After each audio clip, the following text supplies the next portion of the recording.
Welcome to another exciting class about Ezekiel. Just to remind you where we left our prophet, he was in the middle of symbolic actions. We discussed at the time that it's not clear whether these symbolic actions are actually supposed to be doing something metaphysical, okay, themselves, to kind of clear the path to make sure this is going to happen. In other words, not that God needs it, but like saying this is kind of doing something that is foreshadowing the actual in an actual way, or is this meant to be done in front of people? Now, we had one aspect that was specifically said to be done in front of people. The other ones were not. We are now approaching where Ezekiel is actually going to speak and is going to say what this means, right? From God, obviously. But he's still in the middle of the symbolic action. So just to set the scene, to remind us where we were at, okay, he had to kind of draw or inscribe the city of Jerusalem on a brick. He built a whole siege around it with siege ramps and siege towers and everything. So he did a siege around the city. He had to lie on his side for the length of time that either God waited to punish them or God punished them. And he had to eat poo. Okay. No, not necessarily. Did he really have to eat poo? Not necessarily. He could have just used the poo as fuel to cook the barley cakes. I skipped an important part. He had to create food for himself from the sort of grains that you would not eat, but you would rather feed to animals, okay? The sort of grains that you would only eat under siege, or certainly only eat principally in a siege situation, or if you're very, very, very poor. And he has to eat cakes of that, and he needs to, and again, there are two ways of reading the passage. You could say that he's using the excrement as fuel, or you could say that he's actually mixing the excrement into the cakes. Now, as we discussed, you can absolutely say that he's using it for fuel. However, the fact that he gets so upset when he's told to use human excrement, and then the compromise is, well, you can use cow excrement, so that you don't cause impurity of you, because he's always eaten pure food. He's never eaten kind of just animals that just died on their own, which of course in halakha you're not allowed to eat anyways, which is also raises a question. But he says, I've always kept myself pure. How can I eat these cakes with human excrement? And God says, okay, you can have it with cow excrement. It's fine. Okay. Now, to me, that seems to say that what we're talking about is actually eating it, as opposed to cooking it on a fire that has this excrement on it, because that's what he's comparing it with. He's comparing it with things he's eaten. He has never eaten an impure animal. Okay, that's the background. That's what we're in the middle of. He's still in the middle of this action. So in other words, in the way we're seeing it, he's in the middle of the siege. In terms of symbolic actions, he's in the middle of the siege now. This is important for the continuation, because we're going to dive right back in to what he's in the middle of doing. Okay. Before we do that, are there any questions about what I've said so far? No? Great. Let's jump right in. Okay. All right. So here we are. Everyone can see my screen clearly. I can. Oh, this looks like this is the limit of. I can't scroll in anymore. Okay. All right. So here again, we just had him allowed to eat cow's dung instead of human excrement, right? And God says to Ezekiel, what does this represent? The fact that the people of Jerusalem will eat bread rationed out, right? And water also rationed out. That's another thing that Ezekiel has to do. He only has to drink water by measure. Okay, so this is what's happening during the siege of Jerusalem. He's still in the siege, quote unquote, and now he's going to do the next symbolic action to show what's going to happen to the people. What happens to the people? Okay. So this is the last part of this long symbolic kind of setup. Vata ben Adam, and you, mortal person, God says to Yechezkel, Kach lecha cherev chada ta'ar hagalavim tikachen alach. Take a sharp sword, take a knife of barbers. A galavim here seems to be a kind of a loan word from Akkadian, galabu. Again, the U is a case ending. It's galab is the root. So galabu would be barbers, or barber rather. So this is a knife, a barber's knife, right? A barber's blade. V'havarta al roshcha v'al zkanecha v'lakachta lecha moznei mishkal v'chilaktam. You should put it over your head and your beard. It actually sounds like you're either shaving or cutting off most of your hair and your beard, because then he takes it, then you need to take scales and split it. In other words, there's so much hair that he's going to divide it by weight. Okay, this implies perhaps that whole time when he's lying on his side, he's not cutting his hair. So he's got a lot of hair and he's cutting it all off or nearly all off. He's weighing it. And now he's going to divide it into thirds. Okay. Shlishit ba'or tav'ir b'toch ha'ir kimloti mea hamatzor. So a third of these you are going to burn in fire within the city. In other words, inside what you've kind of designated as the city in your little diorama, in your siege diorama, you're going to burn a third of the hair in it. According to Kimlot Yemei HaMatzor, according to the days of the siege, right? And then, correction, when the days of the siege are completed, Kimlot Yemei HaMatzor, when the days of the siege are full, when the days of the siege are complete, in other words, at the end of the siege, you've got a third of it is going to burn in fire. We're going to see that this burning in fire is not very parallel to what it's supposed to mean. Okay, it's not going to be the people aren't going to be burned in fire. It's supposed to symbolize hunger and disease. Spoiler, okay? But it's not a one-on-one here.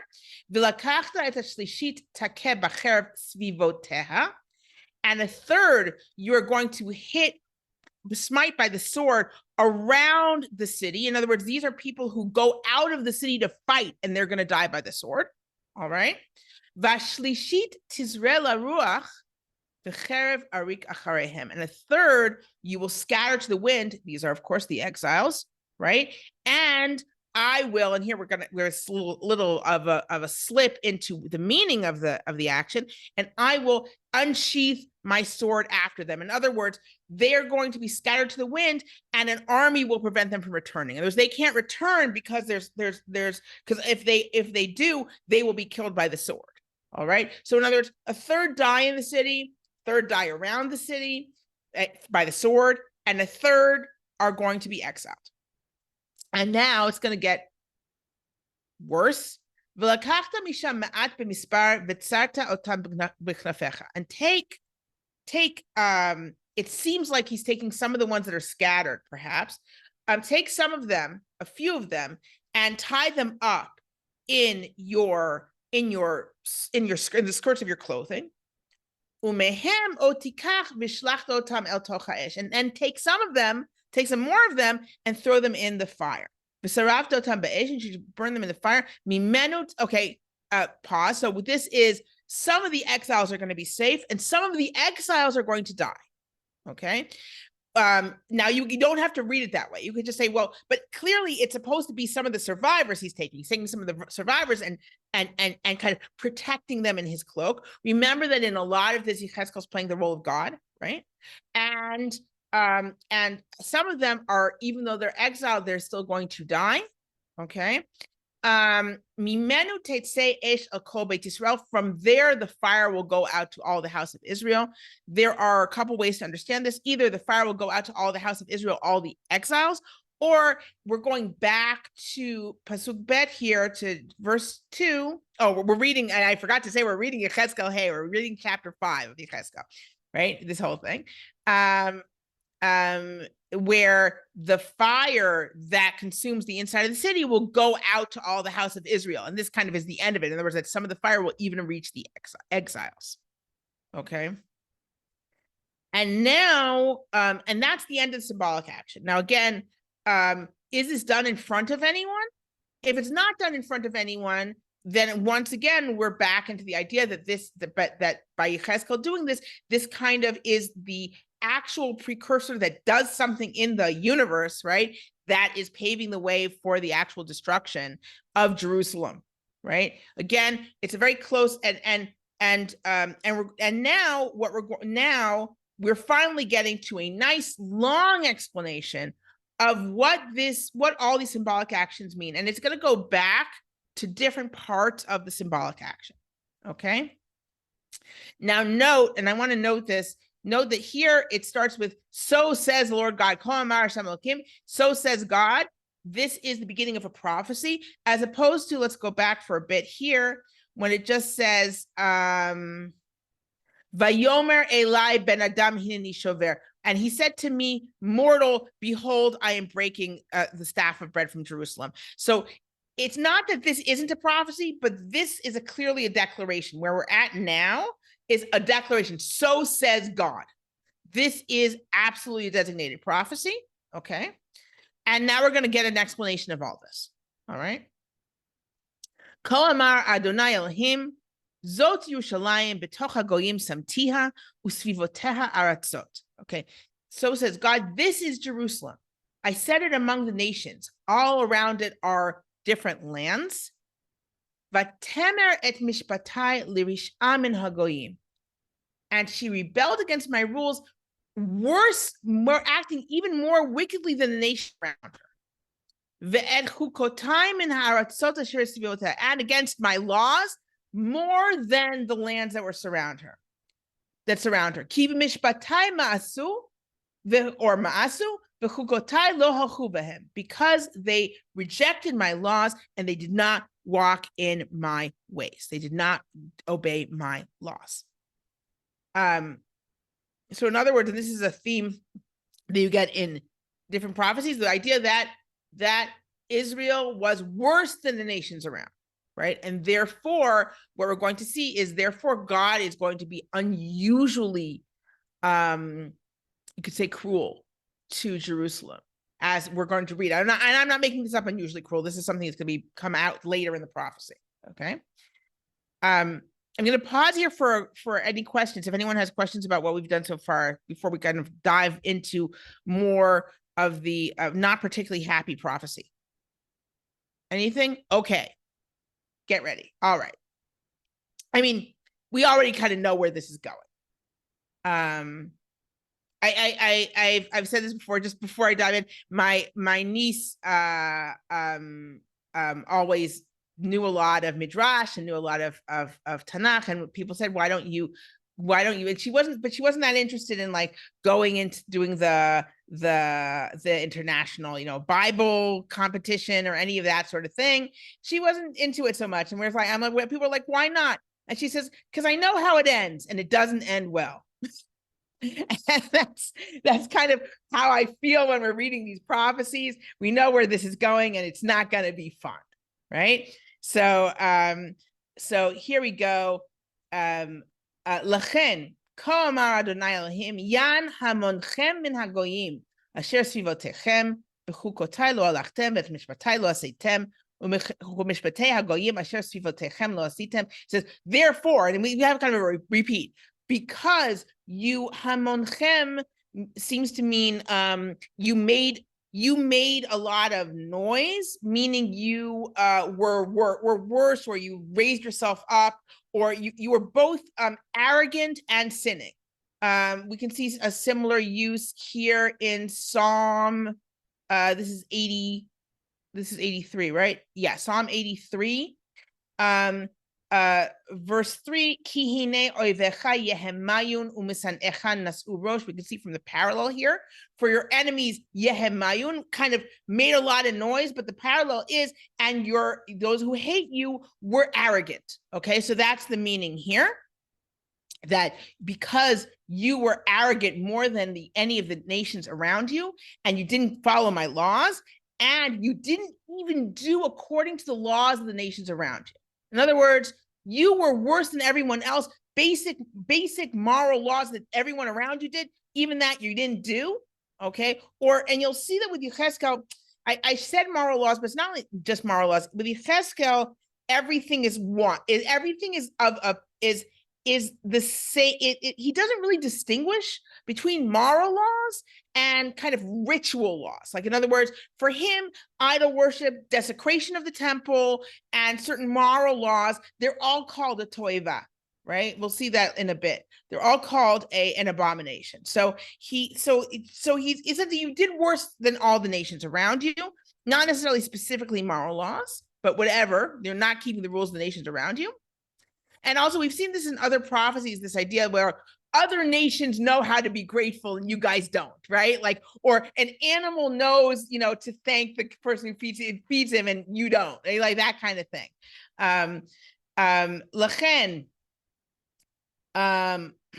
Lachen כה אמר אדוני אלוהים, הנני עלייך גם אני, ועשיתי בתוכך משפטים לעיני הגויים. And therefore, God says, I am also going to be against you. And I am going to execute judgments among you in front of all the nations. In other words, it is a classic midah keneged midah, where you are receiving what you wrought, where because you were worse than the nations around you, you will be punished in front of the nations. So you will have that shame. Vasiti vachat et asher lo asiti, ve'et asher lo esecha mohu od, yan kol to'avotaych, and I will do to you that which I have not done, and I will never do again, because of all your abominations. Excuse me. So again, what we're seeing is that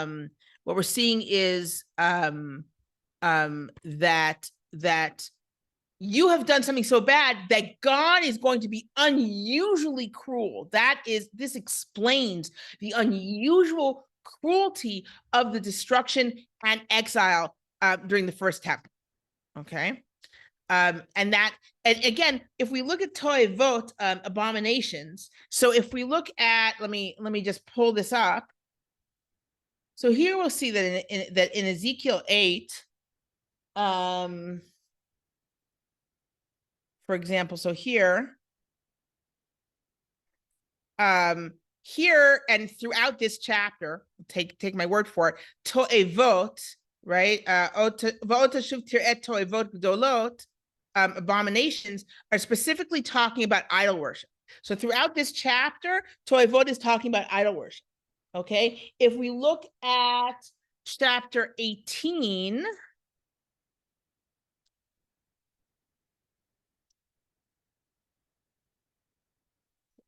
this, right, we see that toivot, abominations, is used for moral sins. Okay, I'm just going to read the English, right? The son has eaten on the mountain. He has defiled another man's wife. He has wronged the poor and the needy. He has taken by robbery. He has not returned a pledge. He has raised his eyes to, this is idol worship, right? He has committed abominations. The son of to'evasa. That's kind of the summary. He did abominations, right? Now, you could say that the abominations here is referring specifically to the idols that's right above it, but it seems to be a summary. In other words, he did all these immoral things. That's an abomination. So before we saw in chapter 8, Yechezkel was talking about idol worship as an abomination. Here he's talking about moral sins as an abomination. And if we look at chapter 44,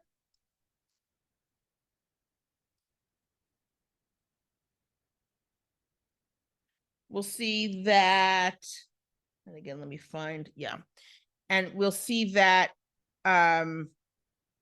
he's talking about abominations which have specifically to do with the desecration of the temple, not even idol worship, but the desecration of the temple. Have you committed all your abominations? Mikoto avotechem, right? What are those abominations? Admitting aliens, uncircumcised of spirit and uncircumcised of flesh, to be in my sanctuary and profane my very temple. Right? When you offer up my food, the fat and the blood, you have broken my covenant with all your abominations. What is the abomination here? The abomination here is allowing people who are not allowed into the temple when you're sacrificing, right? And then he continues on talking about how they're not doing the sacrifices properly, and that's an abomination. So we see that for Yechezkel, all of these can be considered abominations. Why am I going into details with this? Because I wanted to be clear that this horrible punishment that is because of all your abominations, we don't know if it's talking about specifically idol worship here or idol worship plus immorality, right? Or idol worship plus immorality plus desecration of the temple. All of those could be abominations. And these are all, later on we'll see in Yechezkel, there's a lot that he talks about in terms of specifically idol worship, that idol worship is going on.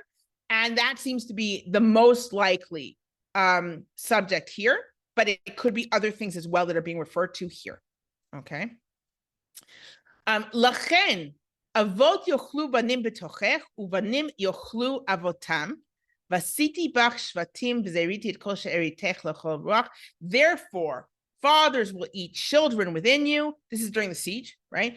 And children will eat their fathers, and I will execute judgments against you, and I will scatter your survivors to every direction. That is, remember, that's the scattered hair, right? So we're skipping around a little. We're going to skip around a little in terms of referring to the symbolic actions. But what is the classic? It's a classic curse that you will eat your children in a siege, right?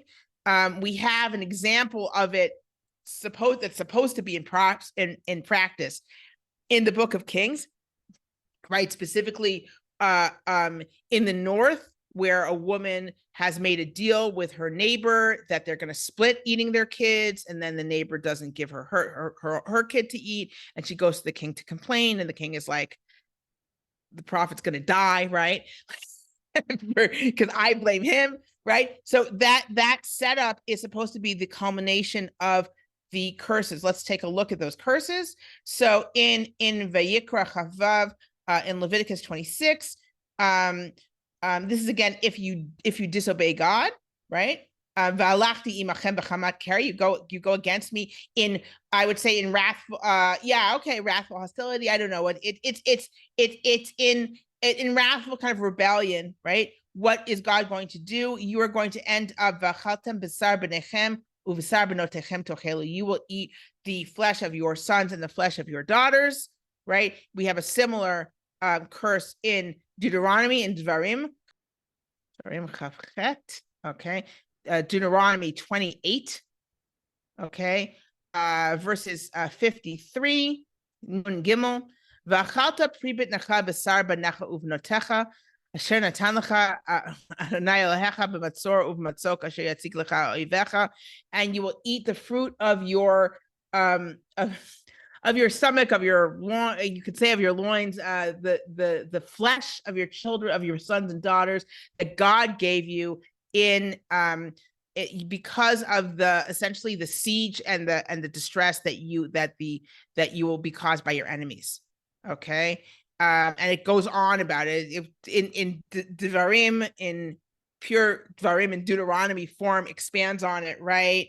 In other words, and that even the people who are the most kind of tender and fastidious are going to eat their kids, right? Now, this is a classic kind of, I think this is in the ancient Near Eastern text, we see this as well. The question is, did anyone ever do this? I don't think that necessarily anyone ever did. It does say it. We do have it in Eicha, in Lamentations, it talks about that, right? That a woman might eat her kids. It doesn't say it in a very concrete way, but did anyone ever do it? Note that in this passage in Yechezkel and Ezekiel, it's actually talking about something worse than just eating the children, is that children will eat their parents. Parents will eat their children and children will eat their parents, adding a more immoral aspect to it and a more chaotic aspect to it. Also in parallel to Dvarim, and now we're going to get back to Dvarim 24, Deuteronomy 24, which is, here we are. Okay, let's go. So Deuteronomy 24:16, Dvarim Chaf Daled Tet Zion. The parallel here, if we look at the language, the parallel is this is a declaration in Devarim, in Deuteronomy, that parents should not be put to death for children, and children should not be put to death for their fathers. Okay, and the language is very parallel, where we have here in Yechezkel, parents shall eat their children, and children shall eat their parents. It's interesting because for kind of classically, I don't think that this is necessarily so anymore. Kind of classically, Yechezkel has been connected to Leviticus and to Vayikra in terms of the way that he kind of presents things, the importance of a kind of a ritual of sacrifice of the priesthood to Yechezkel. However, a lot of his ideas are much more parallel to Devarim, to Deuteronomy, and some of his language as well. So here, and we know that the idea that children should not be killed for their fathers and fathers should not be killed for their children is very important for Yechezkel. It's something he goes into depth later on. And so it's not surprising that this is kind of ringing in his mind and that we would have this parallel in language. And also, it's horrible, right? So we have lots of horribleness. Lachen chai ani. נאום אדוני אלוהים, אם לא יען את מקדשי טימאת, בכל שיקוצייך ובכל תאוותייך, וגם אני אגרע ולא תחוס עיני, וגם אני לא אחמו. Therefore, as I live, says God, if not because you defiled my temple, and here this is possibly actually what the abomination was referring to. You have defiled my temple with all your detestable things and with all your abominations. Here, abominations clearly talking about, of course, temple, defiling the temple. Therefore, I will also show you no pity. I will show you, I will not diminish from my punishment, and I will show you no pity. Okay, I will have no compassion for you. This is very harsh. We are in the harsh part of Yechezkel. This is the punishment to come. And now we're getting to the 1/3. A third of you will die of disease and of famine. And a third will die from the sword around you. Again, these are the people who went out to defend the city. Or who went out to escape, right? Or who tried to escape and were cut down by the sword. And a third will be scattered to every direction, and I will empty my scabbard after them. In other words, they will not be able to return without dying by the sword. And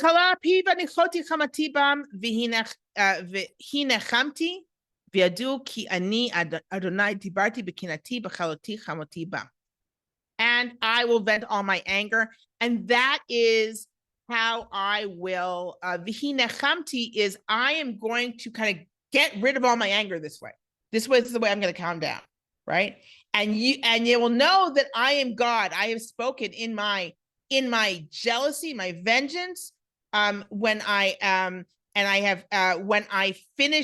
complete my anger with them. Okay. In other words, God's just going to unleash all his anger on Jerusalem. It's pretty horrible. Okay. And why? Because you have defiled my temple and you have done horrible things that even the nations around you don't do.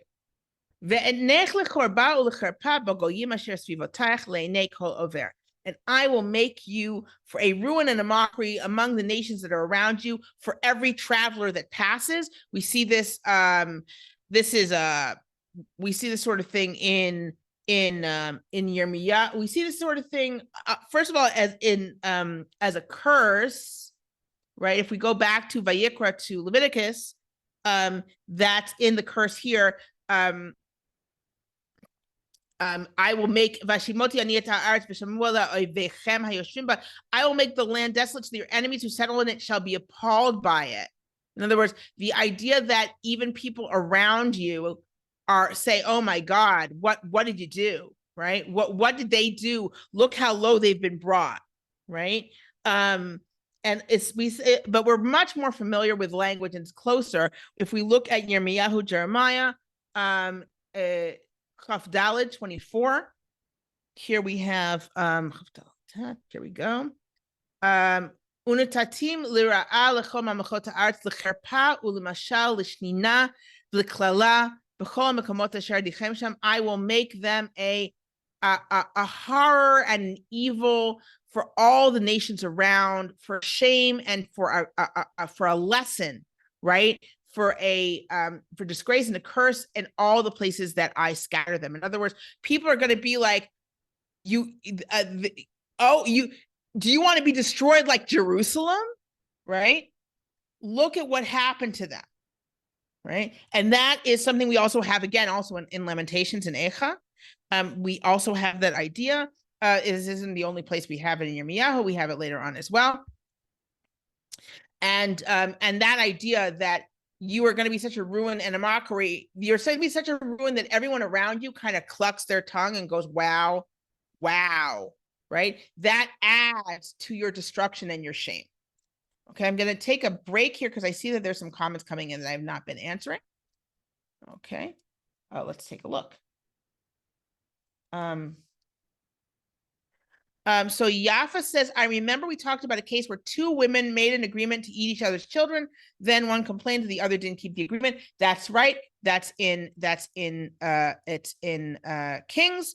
It's the case of Shomron when there's a siege and there is an unnamed king of Israel who actually seems to care about his people. He is walking the walls during the siege, probably wondering what to do. And a woman comes up to him, as one does to the king, classically, as I always say, classically in biblical Israel, right? Why you go to a king for a judgment? You go to a king for a judgment when a regular court is not going to do justice. For whatever reason, the letter of the law is not going to do justice. So you go to the king. And so she goes to the king and says, hey, I made a deal with this neighbor. We were going to split my son, and the next day we were going to split her son. We split my son. We ate him. The next day I'm like, okay, bring on the food. And she wouldn't split her son with me. Let's have some justice. And the king is like, I'm going to kill that prophet, right? Because we have come so low, and he's decided to blame the messenger, and that is he doesn't punish. It doesn't seem like he punishes her. It seems that it adds to his existential crisis of what is going on. That is and they are saved by a miracle, right? But I'm not going to go into that now. Other questions? Okay, so Danny and Libby ask, what do you make of the statement in verse 9? Libby. That God will never do this again. If the people sin again, God won't punish them as harshly. I think what he's saying is, this is the sort of thing you've never, the idea is that the idea is really emphasizing more that this is unprecedented. It's kind of exaggerating how horrible this is. I know but the emphasis is on how horrible it is, rather than being a promise. It would be great if it were a promise, like the rainbow or whatever. It doesn't seem to be. It seems to just be saying this is so horrible that it's unprecedented in history, both directions. That seems to be what the point is. Susan asks, what is the rabbinic position on Yechezkel echoing Deuteronomy? Do they say Yechezkel knew Deuteronomy? Well, of course they say Yechezkel knew Deuteronomy. Everyone was supposed to know Deuteronomy. I don't know. I can't imagine Chazal saying he didn't know Deuteronomy. Do they say Yechezkel knew Deuteronomy and was consciously echoing Deuteronomy? That I think that they would not, or that it's God echoing words from Deuteronomy. What do text critics say about these echoes of Deuteronomy in Yechezkel? Okay, so these are a bunch of different questions. Okay, so briefly. So this is why I always, when I start teaching a prophetic book, I always say, I end up saying, and Yechezkel says, and people say, don't you mean, and God says? And I say, even, frankly, even as, I say, every prophet speaking in his language, in his words, I'm not going to say, if we say, well, Yirmiyahu and Yechezkel they're not saying the same words, they're not using the same metaphors, they're not saying the same ideas. Each one is saying what makes sense to come out of his mouth. In terms of what text critics say, when you have a parallel like that, you say, yeah. If you might say, oh, this you can either say he's paralleling Deuteronomy, he knew Deuteronomy, he's paralleling it, or the editor is paralleling it. The editor wants it to work nicely with Deuteronomy, or I had a third thing in my mind. Oh, or they're both paralleling something else, right? That's the other possibility, that any kind of textual critic is going to say that there's something else that they're both paralleling. Now, the idea, once you have biblical curses that Yechezkel is saying they're coming true, you would expect to see some parallels. In other words, like, these are classic biblical curses, right? You have it in two different places where there are curses of what happens when you disobey God. This happens, right? You're gonna end up eating your kids, right? I shouldn't say you, right?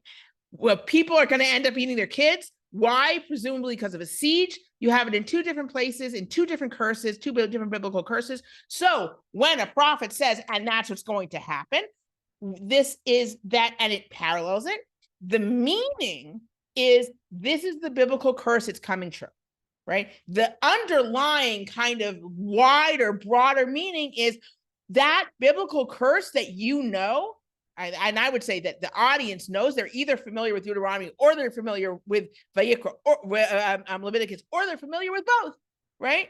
Because they should be familiar with both. But what are they actually familiar with? That's always the question. But the idea is, if you have heard of a biblical curse, that's what he's referring to. Oh, the biblical curse is coming true, right? Now, that is, of course, if we assume that everyone knows the biblical curses, and when he says it, everyone's like, oh, right? Now, in terms of paralleling language, it gets to a little bit more iffy. Like, you can say, okay, he's paralleling language in Deuteronomy that's talking about children being punished for parents and parents being punished for children. Is it just a coincidence that language is kind of parallel? Because they're both kind of nice. They're both kind of nice structures. Maybe he's just using a structure that makes sense. That's already a little bit, it's a little bit broader, because really you're just talking about structure as opposed to content. There's a guy named Fockelman who did a very long analysis of the book of Samuel, of Shmuel. And he finds chiastic structures everywhere. He can't read a verse without tripping over 3 chiastic structures. At a certain point, you're like, buddy, you have taken any meaning out of a chiastic structure, right?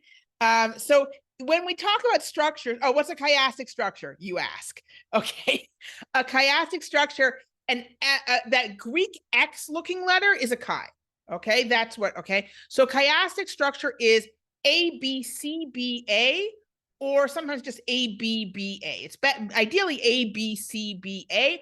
It could be longer than that. In other words, where A, B, C, D, C, B, whatever. But it's a structure where you have kind of you're using, so where the parallel is beginning to end, and then, like, those are the parallels, right? There are a lot of places where you do find them. If the meaning behind, if you're looking for a meaning behind a chiastic structure, is sometimes that either a completeness, because it kind of makes it kind of a circle, or that the middle is very important. Everything's moving to the middle. Everything's kind of structured around the middle of the verse or the paragraph or whatever. If you've got it on the brain, you can find it all over the place. However, there are places where it's pretty clear. I'll look one up so that I can show you next time, and show you a good one. Okay, so it'll be clear. Okay. Okay, great. Miriam? So, yes. It seems that there's a very severe theological problem here. That I mean, the whole thunder of the prophecy is you're going to be given an unspeakable punishment because you are committing unspeakable horrors. But how unspeakable can it be if it's already been preordained? What do you mean that the horrors that what they did wasn't preordained? They did stuff and now they're getting punished. That I actually don't. What's preordained here? Well, in is it Deuteronomy or Leviticus? Oh, okay. I hear what you're saying. Okay, so in certainly, and I have to look again at the frame in Deuteronomy in Leviticus and Vayikra, it's if you disobey. So it's not preordained, right? If you disobey, this is what's going to happen, right? Let me take a quick look at Dvarim and Deuteronomy. It's if you do this stuff. If you do this stuff, this is what's going to happen to you. It's the classic curses. It's if you do this, it's going to happen to you. So it's not preordained. It's only preordained if you mess up, right? If you mess up, then this is what the punishment is going to be. And in fact, these prophets are saying, and that's what it is, right? Now, I thought you were actually going to ask a different question, which is, what's the point of saying a prophecy if there's no way out? And the answer in here seems to be it's kind of parallel to, it feels like it's parallel to Yirmiyahu to Jeremiah when God's like, hey, no going back now. This is what's going to happen. Like, I'm telling you. And even it doesn't matter what they do at this point. It's too late, right? They're not all the prophecies to Yirmiyahu to Jeremiah are like that, but a bunch of them are. And it feels like that.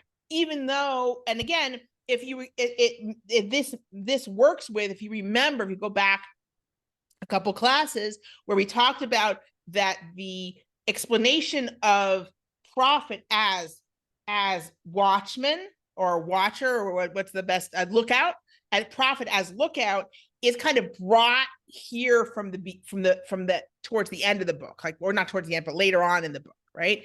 So in other words, here he doesn't seem to be a lookout. He's not warning people do something different. He's like, you guys have done this. This is what's going to happen now. And those symbolic actions are even further cementing that idea. Cheryl, you have a question? Miriam, I'm sorry if I missed this explanation earlier, but he's doing these symbolic actions. Who's he expecting to influence? Okay, so again, if we have, there are two possibilities for these, okay? One is simply, one is he's not actually influencing people. He's doing something metaphysical by doing these actions. But what do you mean by metaphysical? What's changing? He's changing something in reality, which is the precursor to this stuff happening. Right? That's one possibility. The other possibility, if people are seeing these actions, is that this is in a way its own prophecy, right? These actions themselves are functioning as a prophecy because people are seeing it. And they're like, oh, this is really going to happen. Now I know this is going to happen because he's doing it out, and now I see it's going to happen, and I believe it's going to happen. Now, why is it important for them to see it's going to happen? Part of it seems, at least the way this prophecy is being explained, then they're going to know that I'm God, right? They'll know that I'm God. They'll know why this happened, right? Let's go back, because I would like to finish this kind of the prophetic explanation, right? They'll know why this happened, right? Here, let's do, because we don't have a lot of time, let's just do it very quickly. Okay, God's going to say, I'm going to vent all my fury. I'll make you a ruin and a mockery when everyone sees you. And when I execute judgment upon you in anger and rage and furious chastisement, you shall be a mockery and a derision. You will be a cherpag dufa musar mashama, a warning and a heart to the nations round about you. I, God, have spoken. Ani Hashem dibarti. I, God, have spoken. This was from me. This was from me, God. This is very important for people to understand, because what are they going to think? They're not going to think this is from God. This is from Babylon. This is from Babylonia. What do you mean, God? No, this is from me, God. This is a punishment to you for being bad, right? And it's very important that people understand that, and that is what this prophecy is about. This part is prophecy. Right now, what we're seeing here is actual prophecy, is spoken prophecy, right? Right? And all this punishment, all this horror is from God. It's not from some emperor, right?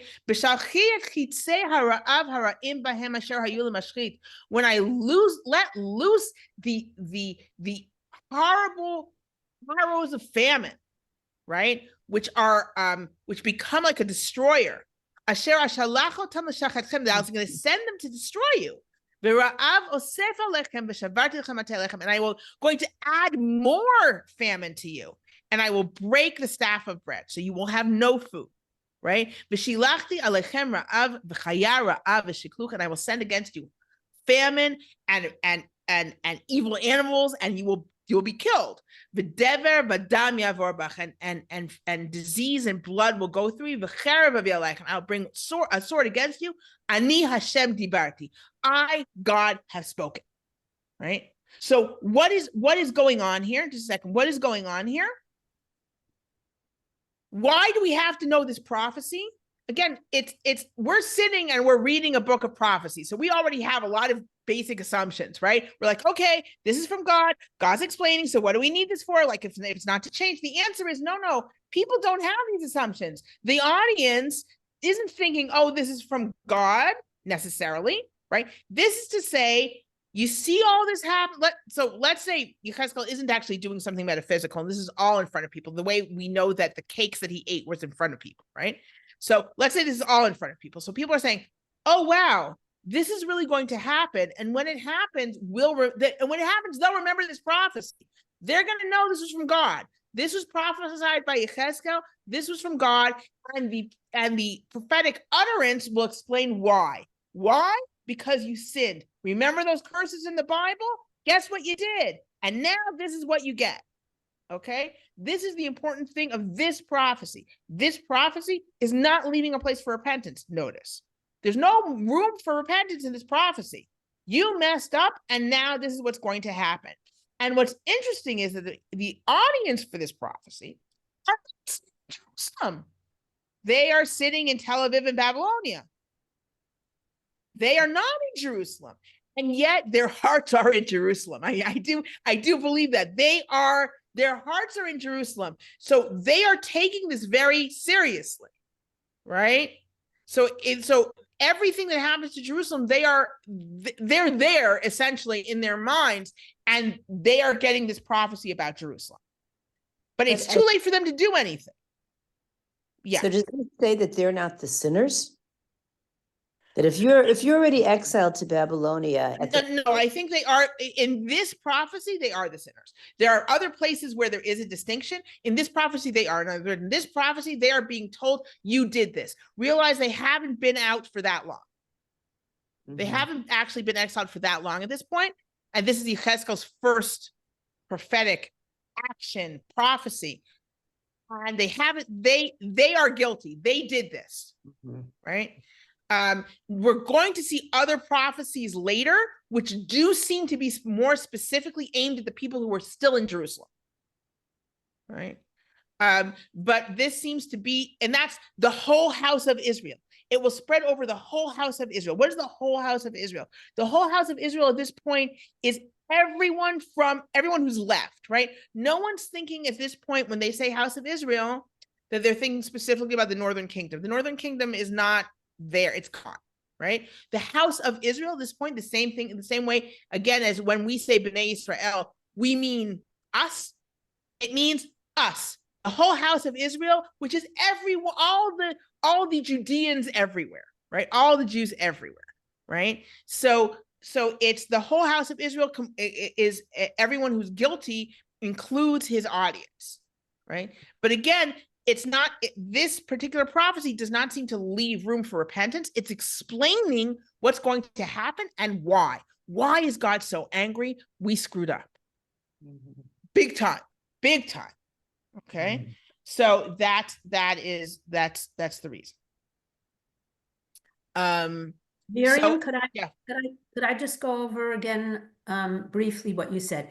So this prophecy, the third, and some in the city and some in battle and some rescued, are you saying that Ezekiel is describing what already happened? The exile? No, it's what will happen. It hasn't happened yet. At this point, remember, where are we now? we've got the initial exiles are in Babylon, and there are still Jews in a functioning temple in, you just say Judeans in a functioning temple in Jerusalem, with other people around in the countryside, right? There is a functioning, you could say even kingdom of Judea with a puppet king at this point, right? Who's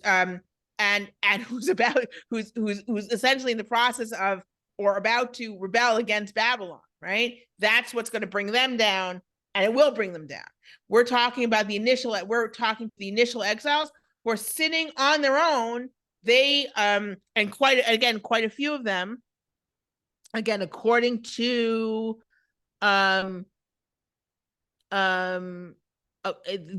according to the biblical account, it's about 3,000 Judeans were taken to Babylonia, right? So you have in Galut Yoyachin, in the exile of Yoyachin. So that's what we're talking about. We're talking a lot of, I'm just going to call them Jews, a lot of Jews sitting in Babylon, looking towards Jerusalem, where there is a functioning temple, okay? Where everything is working, kind of, all right? Are things stable? No. Right? But nothing's been, there hasn't been a final exile. The temple's not destroyed, and Jerusalem is not, this is, Ezekiel is predicting this. He's prophesying this. He's saying this is going to happen. Do you believe it? Watch me build it. Watch me do it. If this is meant to be seen, he's saying, watch me. This is what's going to happen. Look. Right? And this is what you are going to eat. It's not them, the people in Jerusalem, but this is what's going to happen. And so this has not happened yet. We know in the book, we'll get to in the book of Ezekiel exactly where it happens. Okay. So, exactly when they find out, exactly when they hear the news, right, that this has happened. Okay. But it sounds like this is all politics. The Babylonians seem to me are not going against religion, because once they get to Babylon, they're yeah, sure. It's all empire. It's building they're doing the empire thing. That's what the Assyrians were doing also. The Assyrians weren't trying to wipe out an Abrahamic religion. They were conquering. They were like, hey guys, you're not paying, you're a vassal, you're not paying the money, and then they took over. This is, again, the Babylonian Empire pretty much got their lessons from the Assyrian Empire, right? So they're doing what the Assyrian Empire did, standard, if you first you're a vassal state, then if you rebel, you get a puppet king, then if you rebel, you get destroyed. And it's not always even, just to make it clear. This isn't, Assyrians, and one assumes the Babylonians, we know a lot more about the Assyrians, frankly. So that's why, but the Assyrians, for example, were not equally cruel in every instance. So it's not, and they weren't equally cruel even to the captives in every instance. So you can't say, oh, okay, they were always, salted the earth, they always killed everyone who was in captivity. The fact is that we know that some of the Israelites who were taken captive in the Assyrian exile actually became part of the Assyrian administration, because we see their names in the Assyrian administrative lists. So, and something similar happened in Babylon. You had Jews who absolutely became part of, just look at Nehemiah, of course, it's many, many years later, but who actually became part of the administration. Well, Nehemiah is part of the Persian administration, but certainly people, one assumes that these high-level scribes, etc., found themselves in some role in the Babylonian administration. But so it doesn't matter. But regardless of whether the point was a religious war, which it was not, the natural understanding in the ancient Near East of if we conquer you, that means our God is strong, right? That's the assumption, right? So if Babylon conquers, that means Marduk's going to be strong, right? So we're saying no. If you thought that, right? They're not talking, and he's not talking to Babylon here. He's talking to his own, Ezekiel's talking to his own people. No, this doesn't mean that our God is weak. It means that we sinned and our God is punishing us. This is all from our God, right? Yes. Okay, but if we've had a lot of conquering going on in the Middle East, and maybe some are more cruel than others, his point is that what's going to go on with Babylon is going to exceed the cruelty of other places, so that countries will say, "Look what happened to Israel." It seems that there'd be what he's saying is what's going to happen to Jerusalem is going to exceed what happened to what happens. Essentially, there are kind of two levels here. Okay, one is that God is that they don't really care about other places, right? They care about Jerusalem. So when God says, "I'm going to do to you what hasn't been done ever before," they're not really thinking about, wow, you mean in Nubia this hasn't happened? They don't care about Nubia. They care about Jerusalem. And this has never happened before, right? This is going to be, it's going to be horrible. You've never heard of something like this. Mm-hmm. So it is, so it's and also the idea is, even though our God, right, is the God of the world, he's our God, right? So it's not, it's our God is punishing us, right, is the idea. And he's never in such a cruel way that it's never been happened to us before. And that is certainly for Judeans, it's certainly true. So and again, if you say, well, is this kind of total destruction true? I wouldn't say that the total, I mean, they are exiled, right? That the city's in ruins. The city is really in ruins. And the people are exiled. Are there many of the exiles who survived? Yes. Yes, there are.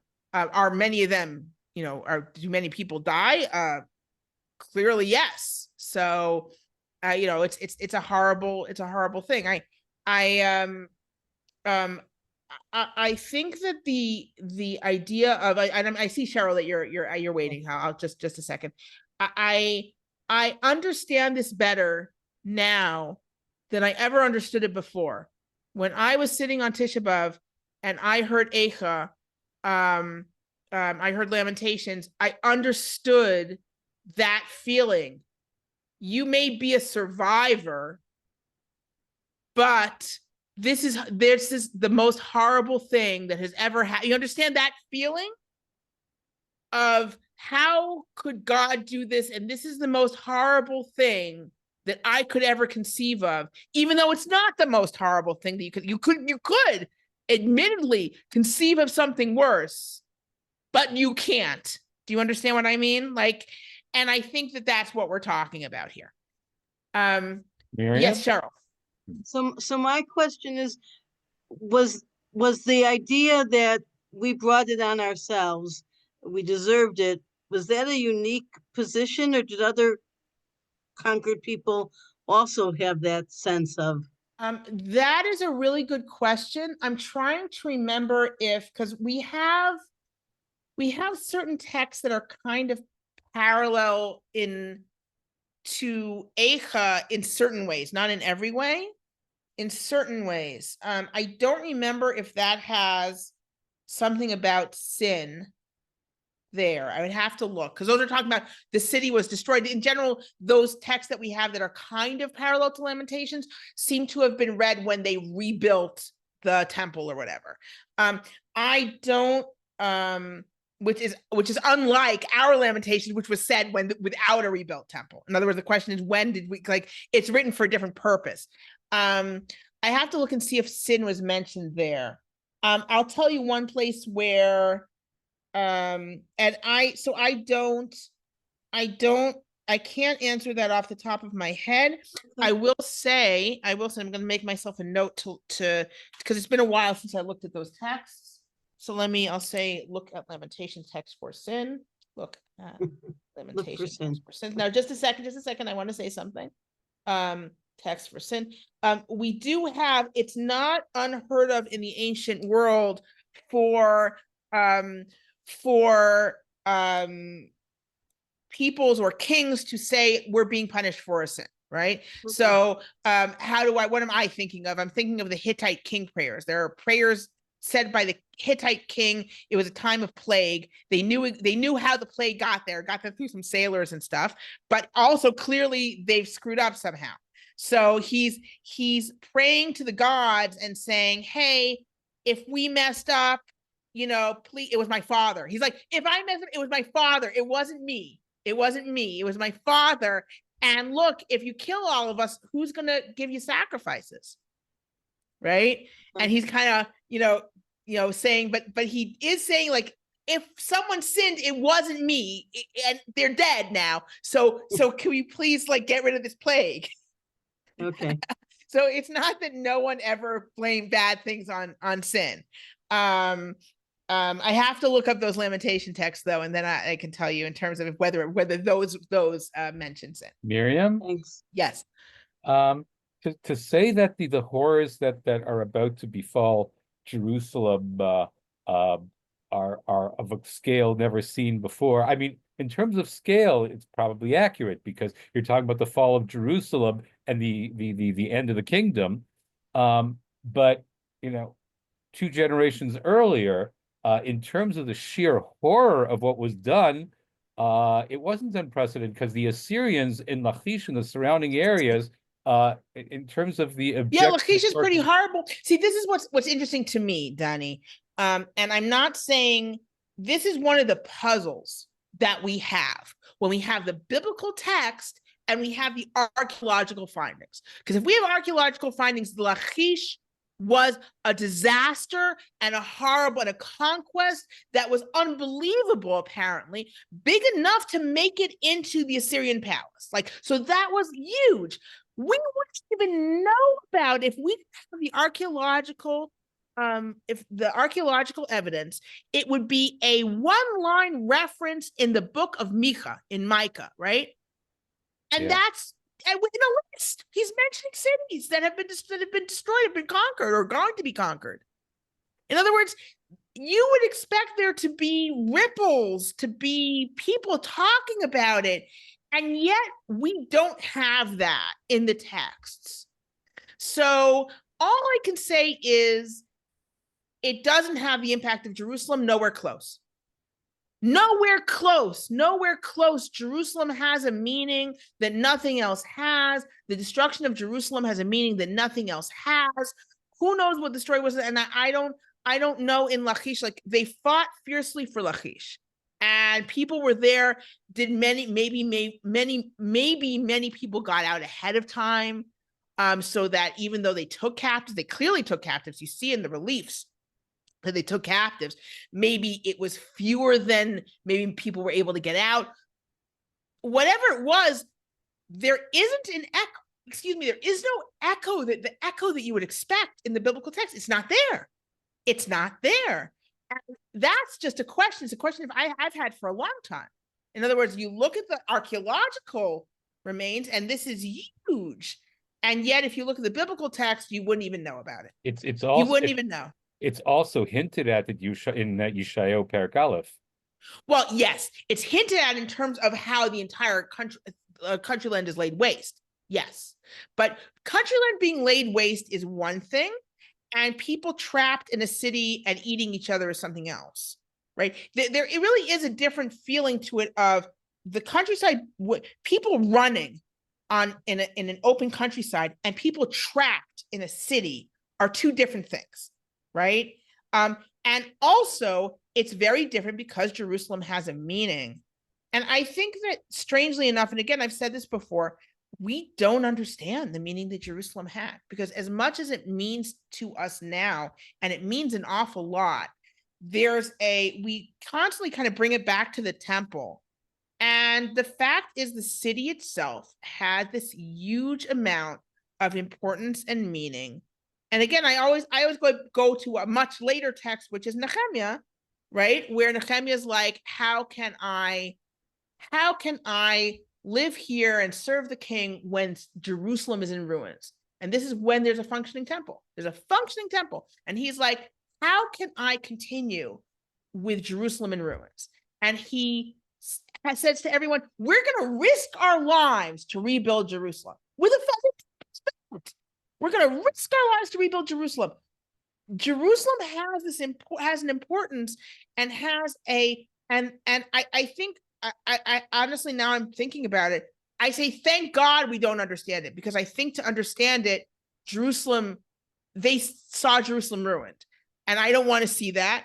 And thank God we don't understand it, because again, I have never understood these texts as well as I understand them today. I feel like, not that I'm coming close, but I can understand the heart horror of these things where I don't have words, right? I can understand what I can come closer to understanding what people are like, right? And I think that that's what people felt in terms of Jerusalem. And I can't say why people didn't feel that at all for Lachish, or why there's no echo to it. Maybe there were lamentation texts written for Lachish that are lost. I don't know. But it just doesn't have the impact. It doesn't. And I can tell you why not the impact of Jerusalem. I can't tell you why there seems to be zero impact. Like, you just don't, no one seems to be talking about it, which is very weird to me. By the way, okay, yes. It seems that it was not at all confined to Lachish, because I'm not saying it was confined to Lachish. I'm saying that Lachish was a city that was destroyed, and that a city that's destroyed is different than having countryside where people are running. It's horrible, and people are running from the countryside. It's not the same as having a city where you're trapped and that you're defending it, and everyone's going through the famine and the disease and the fighting that's killing it. It's a different experience. And so the idea of the countryside being laid waste, we have people talking about it. The idea of and cities, but cities that are not Jerusalem falling get a one word in a list, and it's very strange to me. Okay, but that is how it is. Whereas Jerusalem gets many chapters and books, and it is something else. Yeah, I was just going to say that the mention is in Micha, and it's Micha HaMarashti, which means he's from Maresha. So it stands to reason that whatever happened to Lachish also happened to Maresha, and the surrounding area. And it's Lachish is not one in a list. He mentions a bunch of cities, right? Yeah. So it's not that it's just Lachish, and it's not that he only, he doesn't mention others. Clearly, it was devastating, and yet, right? So, and on that happy note, yes. So the thing about never before and never again, to me, that seems to have a connotation of finality, that there isn't going to be anything. Oh, you mean that it won't be rebuilt? Yes, that this is even though we, elsewhere, Yechezkel and other Nevi'im as well say that there is going to be something in the future. There is, that you are going to be coming back, or some people are going to be coming back. Not here. Over here, the implication, especially in a statement like that, seems to be it's over for you now. There will never be anything again. I think that's a really good point, Moshe. I think that's a really good point. I think that's a good reading of it. I don't have much to add. I think that's a very good interpretation. Thank you. But Miriam, yes, doesn't that undermine everything Yechezkel's trying to do? At this moment, what Yechezkel's trying to do is have people believe that this is coming and it's from God. Right. So I don't think that I don't think so. Like I said, if I talk about giving people hope, he's not giving anyone hope right now. Right. This is not a place where he's giving anyone hope. In other places, I think that that's his main goal, is to give them hope. Here, he's not giving anyone hope. Absolutely not. This is just despair. Right. So in this place, it's knowing that it's coming and it's from God. Right. So and that's what he's doing. I think elsewhere in the book there's a different goal.